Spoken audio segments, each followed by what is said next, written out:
আল কোরআনের আলো, আল হাদিসের আলো।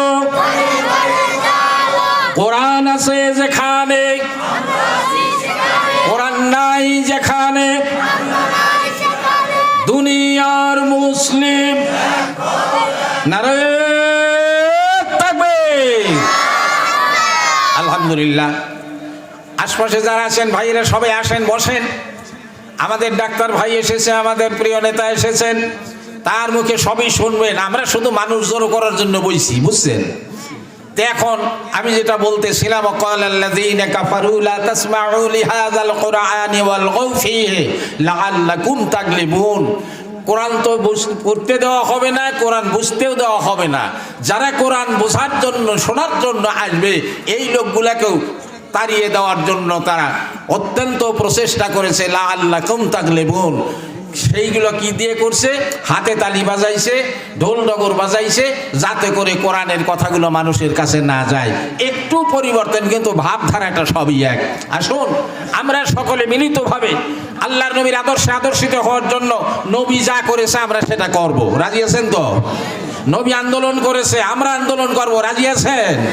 নবী আন্দোলন করেছে, নবী তার জীবনে যাকে সৃষ্টি না করলে দুনিয়া সৃষ্টি হতো না, তার দান্দান মোবারক শহীদ করে দেওয়া হয়েছে। কথা ঠিক কিনা? উহুদ এসেছে, বদর এসেছে, হুনাইন এসেছে, তাবুক এসেছে, অথচ এমন কিছু অবস্থা চলে গেছে, সামান্য কয়েকজন মুসলমান তারা সেই অন্যায় জুলুমের বিরুদ্ধে যখন রুখে দাঁড়াইছে, ওই মাকড়সার জাল ভেঙে যেমন চুরমার হয়ে গেছে, তাদেরকে এমনিভাবে আল্লাহ তাআলা বিপর্যস্ত করেছেন এবং পরাজিত বরণ করতে হয়েছে। আসুন আমরা সেই পথে অগ্রসর হই। আল্লাহ তাআলা যেন আমাদেরকে তৌফিক দেন, জোরে বলুন আমিন। আরো কষ্ট নির্যাতন দিয়েছে, আমি হাদিস পড়লে অনেক বেশি হয়ে যাবে, তো শুধু হাদিসের এবার উত্তর বলি, সামান্য একটু বলে নেই। আন খাব্বাব বিন আরিফ রাদিয়াল্লাহু তাআলা আনহু ক্বালা শাকাউনা ইয়া রাসূলুল্লাহ সাল্লাল্লাহু আলাইহি ওয়াসাল্লাম ওয়া হুয়া মুতাওয়াসসাদাতুন মুরদাতুন লাহু ফি জিল্লিল কাবা। হুজুর সাল্লাল্লাহু আলাইহি ওয়াসাল্লাম, কথা বলবেন না, হুজুর সাল্লাল্লাহু আলাইহি ওয়াসাল্লাম একদিন কাবার ছায়ায় এমনি করে হাত মাথার উপর দিয়ে তিনি বিশ্রাম করতেছিলেন। হযরতে খাব্বাব রাদিয়াল্লাহু তাআলা আনহু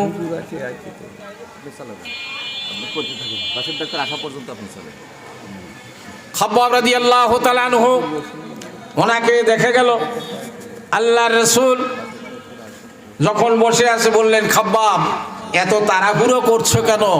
বালা মুসিবত তো আসবেই, আমরা না খেয়ে আছি, আমাদের জন্য দোয়া করেন ইয়া রাসূলুল্লাহ। বলে, বড্ড বেশি তোমরা বাড়াবাড়ি করছো, দোয়া যখন করা প্রয়োজন আমি মুহাম্মদ সাল্লাল্লাহু আলাইহি ওয়াসাল্লামের কম বুঝি না, আমি তখন করব। সেই সময়টা ছিল এমনই অবস্থা, সামাজিক শক্তি এবং রাষ্ট্রীয় শক্তি একত্রিত হয়ে যারা সেই সময়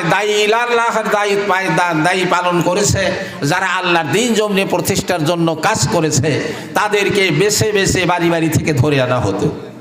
ধরে আনার পর ওইখানে মাটিতে গর্ত করা হইতো, আর সেই গর্তের ভিতরে তাকে দাঁড় করে দিয়ে কোমর পর্যন্ত গেড়ত। কোমর পর্যন্ত গেড়ে দেওয়ার পর সুম্মা ইয়াতিবুল মানসার, এরপর করাত আনাতে হতো। ফাউদু আলা রাসি, ওই করাতকে মাথার উপর ধরা হইতো। দুইজন দুই মধ্যে আমরা যেভাবে কাঠ সেরাই করি, এরকম কাঠের মতো টানতে টানতে একটা জীবিত মানুষকে দুখণ্ডিত করে জমিনের উপর ফেলে দিত। ফায়াজ ফালুন ইসফাইন, যাদেরকে এক আর দুই ভাগ করে জমিনের উপর ফেলে দেওয়া হইতো।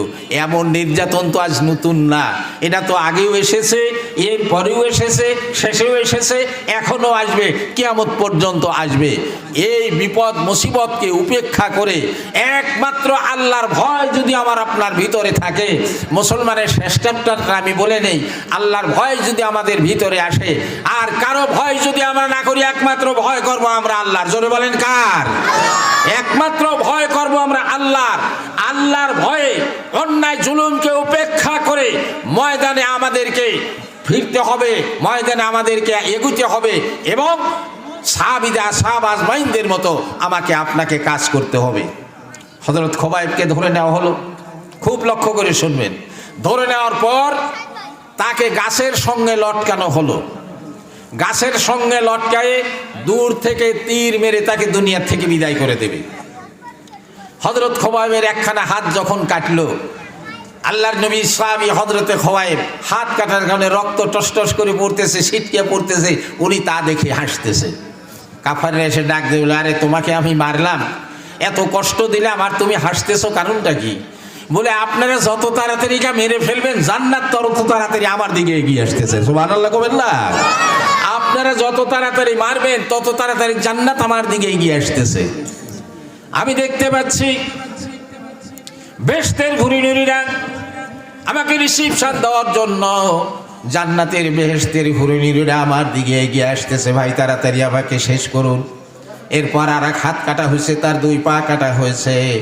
এমনি করে হযরতে খোবাইব রাদিয়াল্লাহু তাআলা আনহু, তার পূর্বের একটা কথা ছিল, উনি বললেন, আমাকে মারো, আমাকে হত্যা করো, আমার কোনো আপত্তি নেই, আমি 2 রাকাত নামাজ পড়বো। সুবহানাল্লাহ কবেন না? আমরা সেই নামাজে কিন্তু গাফেল আছি। আমরা 2 রাকাত নামাজ পড়বো, একটু ওজুর পানি দাও, আমাকে পরিষ্কার একটা কাপড় দাও। বলে, এরপরে তোমার কি এর কিছু দেখার আছে, বলার আছে? বলে, না। বাড়িতে তুমি যাবে না, স্ত্রী পুত্র দেখবে না, সংসার কেমন দেখে যাবে না? বলে, না। কি দেখতে চাও, একটা কিছু বলো। উনি বললেন, আমি যে আল্লাহর জন্য দুনিয়ার বুকে আল্লাহ আমাকে সৃষ্টি করেছে, সেই আল্লাহর জন্য কিছুই করতে পারি নাই। আমার রবকে সন্তুষ্ট করার জন্য তার জমিনে আমাকে 2টো সেজদা দেওয়ার সুযোগ করে দাও। হযরত খোবাইব সেজদা করে যখন তিনি মোনাজাত, সংক্ষিপ্ত মোনাজাত করে যখন তিনি এসে দাঁড়ালেন, এরপর বলতেছে, তোমাকে আর একটা সুযোগ দেওয়া হবে, তোমাকে হত্যা করব না, তোমার বদৌলতে মুহাম্মদ সাল্লাল্লাহু আলাইহি ওয়াসাল্লামকে এখানে এনে বেঁধে তোমাকে যা করতাম তাকে তাই করব। হযরত খোবাইবের হাত পা বাঁধা, গাছের সঙ্গে লটকানো, এই মতো অবস্থায় বলতেছে, এত বড় স্পর্ধা কোন কাফেরের? আমার দেহে 1 বিন্দু রক্ত থাকা পর্যন্ত আমার রাসূলের গায়ে একটা কাঁটার আঁচড় যেতে দেব না। যার কারণে হযরত খোবাইবকে তখন তারা রেগে গিয়ে তীর দিয়ে হত্যা করে দুনিয়া থেকে বিদায় করে দিয়েছে। তারা জান্নাতি হয়েছে। ও ভাই, আমরা যদি জান্নাতের আশা করি, অন্তত অত দূর না পারলে, বাঘের বেটা বাঘ না হলে তো বাঘডাসা হয়, অন্তত আমাদের সেই পর্যায়টুকু আমাদের করা লাগবে। রাজি আছেন তো সবাই? আমার আপনার ঈমানকে মজবুত করবে একমাত্র মুসলমান হওয়ার কারণে। আল্লাহ রাব্বুল আলামিন বলেন, ও মুসলমান, তোমরা শুনে নাও, ঈমানদার কি আবার ডাক দিয়ে বলেছি, ইয়া আইয়ুহাল্লাযীনা আমানু হাক্কা তুকাতিহি ওয়া লা তামুতুন্না ইল্লা ওয়া আনতুম মুসলিমুন।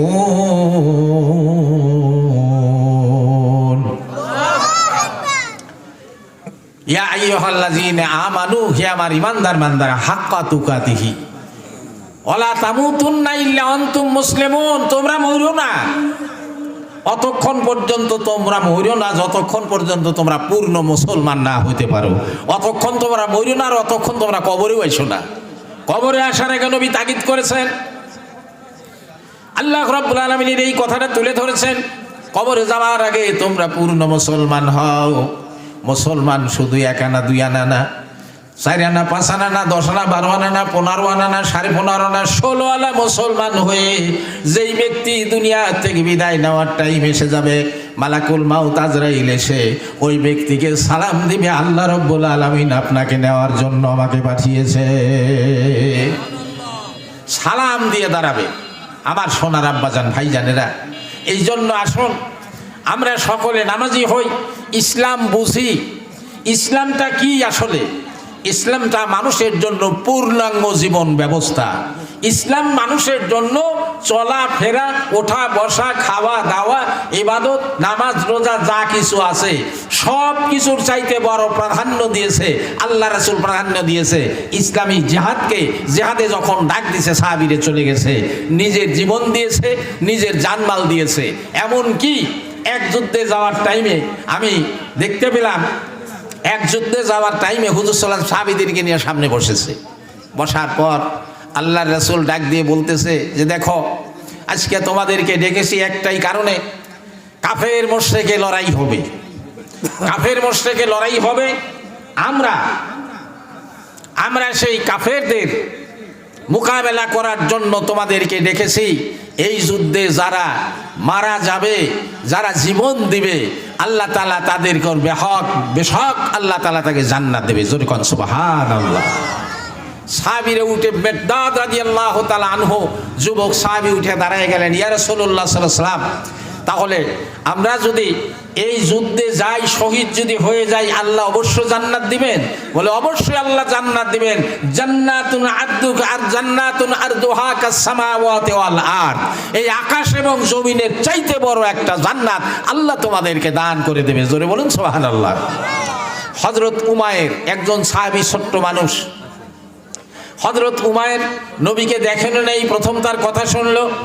হযরত উমায়ের ডাক দিয়ে বলেন, ইয়া রাসূলুল্লাহ সাল্লাল্লাহু আলাইহি ওয়াসাল্লাম, আপনি আমাদেরকে ডেকে এনেছেন, আমরা এসেছি। ছেলেটা খুরমা খাইতেছিল, এমনি করে কোষে নিয়ে মুড়ি খাওয়ার মতো খুরমা খাচ্ছিল। রাসূল যা বলতেছে খুরমা খাচ্ছে আর ফেলে দিচ্ছে, বিচিগুলো ফেলে দিচ্ছে। হঠাৎ করে তিনি ডাক দিয়ে বললেন, উমায়ের, তুমি এই যুদ্ধের জন্য রাজি আছো কিনা? হযরত উমায়ের বলেন, রাজি আছি ইয়া রাসূলুল্লাহ। আমি জিহাদের ময়দানে যাব, খেজুর ফেলে দিয়েছি, আর খাবো না। আমার হাতে একটা তরবারি দেন, ময়দানে ঝাঁপায় পড়ব। ময়দানে ঝাঁপায় পড়ে আমার রসুলের আদর্শ আমার জীবনে নিয়ে জীবনকে ধন্য করব। আল্লাহর দেওয়া জীবনটা আমি আল্লাহকে দিয়ে দেব। এই কথা যখন বললেন, রাসূল খুব খুশি হলেন। রাসূল চুমা দিলেন, বুকের সঙ্গে লাগাইলেন। আর হযরতে মিকদাদ রাদিয়াল্লাহু তাআলা আনহু ডাক দিয়ে বলতেছেন, ইন্দি বিনা ইয়া রাসূলুল্লাহ সাল্লাল্লাহু আলাইহি ওয়াসাল্লাম হাইসুমা তাশা, আয় হাইসুমা আমারাকাল্লাহ। ইয়া রাসূলুল্লাহ সাল্লাল্লাহু আলাইহি ওয়াসাল্লাম, আপনার সঙ্গে জিহাদে যাওয়ার জন্য প্রস্তুত আছি। তবে হযরতে মুসা আলাইহিস সালাম তার উম্মতদেরকে ডেকেছিল। তারা ডাক দিয়ে বলেছিল, হে মুসা, আমরা জিহাদে যেতে পারবো না, আপনি জিবরাইল আর আল্লাহ কাফেরদের সাথে জিহাদ করেন গা, আমরা যেতে পারবো না। এই সাহাবীটা ডাক দিয়ে, ইয়া রাসূলুল্লাহ সাল্লাল্লাহু আলাইহি ওয়াসাল্লাম, আমরা মুসা আলাইহিস সালামের উম্মত না, আমরা আখেরি নবী বিশ্ব নেতা মুহাম্মদুর রাসূলুল্লাহ সাল্লাল্লাহু আলাইহি ওয়াসাল্লামের উম্মত। আমরা জিহাদে যাব, শহীদ হব, অতক্ষণ পর্যন্ত কাফের মুশরিকদের বিরুদ্ধে আমাদের তরবারি চলবে। একটা চোখের মটক যতক্ষণ লড়বে আমাদের তরবারি ততক্ষণ চলবে। নাক দিয়ে একটা নিঃশ্বাস যতক্ষণ পড়বে আমাদের তরবারি কাফেরদের বিরুদ্ধে ঝলসে উঠবে। ইয়া রাসূলুল্লাহ, হুজুর সাল্লাল্লাহু আলাইহি ওয়াসাল্লাম এত খুশি হইলেন এই কথা শুনে। আল্লাহর হাবিব ডাক দিয়ে বললেন, ও সাহাবীরা, তোমরা আমার প্রাণকে ভরে দিয়েছো, আমার কলিজাকে ঠান্ডা করে দিয়েছো। তে আমরা সেই নবীর অনুসরণ যদি করতে যাই, নবীর মহব্বত আমরা যদি অন্তরে পয়দা করতে চাই, নবীর মহব্বত নিয়ে যদি আল্লাহর নবীর সাফাত যদি আমরা যদি পেতে চাই, তাহলে এই সাহাবীদের মতো আমাকে আপনাকে শক্ত হতে হবে, আমাকে আপনাকে ময়দানের মুজাহিদ হতে হবে। কখন আল্লাহ কবুল করবেন জানি না, একটা কথা যদি আল্লাহ কবুল করেন ওটাই হবে আমার আপনার আখিরাতের আদালতের সবচেয়ে বড় নিয়ামত। জোরে বলেন ঠিক না? এই নিয়ামত আমরা প্রত্যেকে পালন করার জন্য প্রস্তুত থাকবো ইনশাআল্লাহ। আসতেছে নাকি না? আপনি চালা দেন, আসলে বসে দিব। বাপুজি পিস্টান থাকলে কথা আসে না। যাই হোক, হুজুর সাল্লাল্লাহু আলাইহি ওয়াসাল্লাম সাহাবীদেরকে সাথে নিয়ে ময়দানে নামলেন। মাত্র 313 জন। জোরে কোন কয়জন? 313 জন। এই জালসাই 313 জনের বেশি আমরা হয়ে যাবো ইনশাল্লাহ কিছুক্ষণের মধ্যেই। অথচ হাজার হাজার নয়, কোটি কোটি মানুষ 313 জনের সমান হচ্ছে না। এই 313 জনের মতো যখন আমরা প্রথমেই হতে পারবো, ততক্ষণ আমরা পূর্ণ মুসলমান হিসেবে আল্লাহর কাছে পরিচিতি লাভ করব, রসুলের কাছে আমরা পরিচিতি লাভ করব। যাদের ময়দান আসলো, খুব সংক্ষেপে আমি যাচ্ছি, শুধু ময়দানটা আমি দেখাই দিয়ে যাচ্ছি। বিজয় আমাদেরকে আপনাদেরকে আল্লাহ কখন দেবেন, কেন দেবেন? আল্লাহ রাব্বুল আলামিন নবীকে ডাক দিয়ে বলেন, ইয়া রাসূলুল্লাহ সাল্লাল্লাহু আলাইহি ওয়াসাল্লাম, তাড়াতাড়ি ময়দানে যান। যাইতে যাইতে বদর নামক প্রান্তরে আল্লাহর হাবিব জন সাহাবীদেরকে নিয়ে গিয়ে উপস্থিত হয়ে গেল। দেখলেন একটা খেজুর বাগান, খেজুর বাগানের পাশে সুন্দর পানি দেখা যায়। ওই পানির কাছে গিয়ে নবী সেখানে গিয়ে তাবু করলেন। তাবু যখন করলেন, তাবু করার পর সাহাবীরা, এই তো ঠিক আপনারা যেভাবে বসছেন আমি খুব সংক্ষেপে বলতেছি, তো এইরকমভাবে সাহাবীরা বসে আছে। বিশ্ব নেতা আখিরি জামানার পয়গম্বর মুহাম্মদ রাসূলুল্লাহ সাল্লাল্লাহু আলাইহি ওয়াসাল্লাম একটু মঞ্চের উঁচু স্থানে উঠে তাদের সামনে আলোচনা করতেছে। আলোচনা যখন করতেছে, মক্কা থেকে আবু জাহেল আসছে 1000-এর বেশি সৈন্য নিয়ে, সশস্ত্রে সুসজ্জিত ময়দান। তারা এসে পাহাড়ের উপরে সুন্দরভাবে ভাঙ্কার কেটে কেটে যুদ্ধ করার জন্য অবস্থা নিছে। আর মুহাম্মদ রাসূলুল্লাহ সাল্লাল্লাহু আলাইহি ওয়াসাল্লাম বালু মাটির মধ্যে নিচে, পাহাড়ের নিচে এইখানে তারা তাঁবু টানাইছে। তাঁবু টানায় এইরকম একটা সামিয়ানা করছে। সামিয়ানার ভিতরে সাহাবীদেরকে নিয়ে বিশ্বনবী আলোচনা করতেছেন। আলোচনার এক পর্যায়ে আল্লাহর নবী সাহাবীদের সঙ্গে কথা বলতেছে। নবী কথা বলতে বলতে কেমন কেমন নবী, নিয়ামত যে বলছে আল্লাহ তাআলা, কেমন নবী কথা বলতে বলতে নবী থুতু ফেলে। সাহাবীদের সামনে তা দৌড়ে সেই থুতুর মধ্যে গড়াগড়ি দেয়। সুবহানাল্লাহ কবেন না? থুতুর মধ্যে গড়াগড়ি দিচ্ছে, এই পাশে ফেলতেছে, এই পাশের লোকগুলো এসে থুতুর মধ্যে গড়াগড়ি পারতেছে। এর ভিতরে আবু জাহেল সিআইডি পাঠাইছে। পাঠানোর পর তাদের 3 জনকে দিছে, প্রধান গোয়েন্দা, দ্বিতীয় গোয়েন্দা, তৃতীয় গোয়েন্দা। 3 জন আসছে। প্রথম জনকে আগে পাঠাইছে, উনিই তৃতীয় গোয়েন্দা। এই লোকটা যখন আসলো, আসার পর সব কিছু দেখতেছে, কিন্তু এত আলো থেকে আসলো? ওইখানে কোনো হারিকেন ছিল না, ওইখানে কোনো রকম লাইট ছিল না, ওই রকম কোনো হেজাক ছিল না, কোনো মতে মশাল জ্বালায় জ্বালায় আলো করিয়াছে। বাহির থেকে এই লোকটা দেখে ফিরে গেল। ফিরে যাওয়ার বলল যে আবু জাহেল, আপনার সঙ্গে যুদ্ধ করব না, রসুলের সঙ্গে যুদ্ধ করব না, আর আপনার সঙ্গে যুদ্ধে যাব না, কথা একটা। এই লোকটাকে আমি যা দেখলাম, আমার জীবনে এইরকম কাজ কোনোদিন আমি দেখি নাই। আমি দেখতে পেলাম আব্দুল্লাহর এতিম পুত্র মুহাম্মদ সাল্লাল্লাহু আলাইহি ওয়াসাল্লাম কথা বলতে মুখে যখন থুতু আসে, থুতুটা যখন মাটির দিকে ছুঁড়ে ফেলে দেয়, ফেলে দেওয়ার সঙ্গে সঙ্গে সাহাবীরা তাড়াতাড়ি করে দৌড়ে উঠে ওই বালি মাটির মধ্যে গড়াগড়ি দেয়। আবু জাহেল বলল, কারণটা কি, হাকিকত কি? বলে, হাকিকত আমি শুনলাম একটাই, আল্লাহর নবী যেখানে থুতু ফেলেছে ওই বালিকণা যদি যার শরীরে লেগে যাবে, আল্লাহ জাহান্নামের আগুন তার জন্য হারাম হয়ে যাবে। আব্বা জান, ভাই জানেরা, সেই জন্য আমার আপনার বরকত তিনি এই দুনিয়ার বুকে দিয়ে গেছে। জোরে কোন ঠিক কিনা? কথা কইেন, জোরে বলেন ঠিক। এমন দিন আমাদের আসবে, কিন্তু সামনে এসে গেছে এবং আসবে। আল্লামা সাইদি যেমন বলে গিয়েছিল, এমন অন্ধকার আসতেছে। লিল্লাহি তাকবীর, নারায়ে তাকবীর। বাসেদ ভাইয়ের আগমন, ডাক্তার আব্দুল বাসেদ খান সাহেবের আগমন, হরিরামপুরের পক্ষ থেকে নারায়ে তাকবীর। আমি বলতেছিলাম, উনি বলল যে না, এই লোকটার সঙ্গে যুদ্ধে যাওয়া না। দ্বিতীয় জন আসলো, সেও চলে গেল। বলে না, তার আরো কিছু কাজ দেখেছি, সেই কাজ এত আলো জীবনে দেখি নাই, এই আলোটাও আমরা দেখি নাই। এই লোকটাও চলে গেল। আপনার বিরুদ্ধে ওই লোক, আপনার সাপেক্ষে এই লোকটার বিরুদ্ধে আমরা যুদ্ধ করব না। তৃতীয় গোয়েন্দা আইসে ডাক দিয়ে দেখলো, উনি এসে দেখলো এত আলো আসলো কোত্থেকে।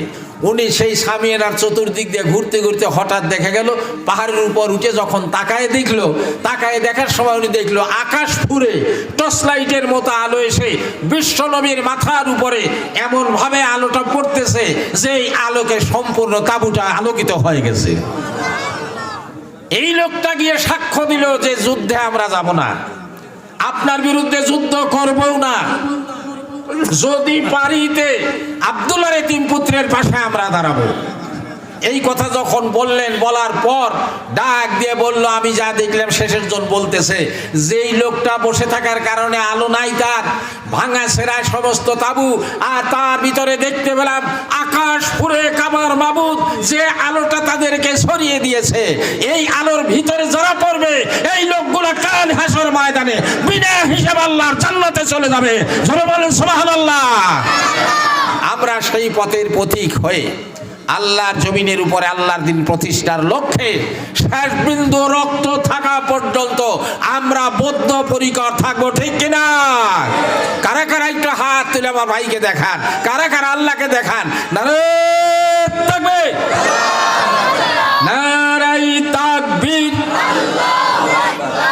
ইসলাম, দিন ইসলাম, লিল্লাহে তাকবীর। আমি আপনাদের কাছে এই কথাটুকু শুধু বলতেছি, আমাদের প্রাণপ্রিয় নেতা আমার ভাই ডাক্তার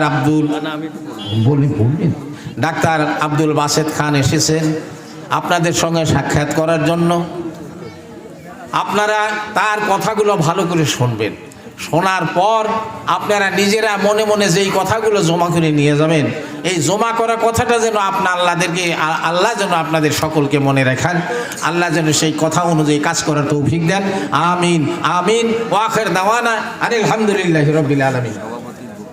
আচ্ছা, আমাদের আজকের জালসার সভাপতি যিনি আমার ডান পাশে বসে আছেন, মরহুম হাজী আব্দুল দাইয়ান রহমাতুল্লাহ আলাইহির বড় সাহেবজাদা, বড় সন্তান আমার নাতি হাসান ভাই, উনি আজকে আমাদের জালসার সম্মানিত সভাপতি। জোরে কোন মারহাবা, আরো জোরে কোন মারহাবা, আরো জোরে বলেন মারহাবা।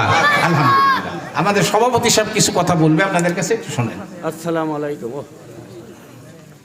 এই যে ওই জায়গা আছে, হ্যাঁ, আসসালামু আলাইকুম।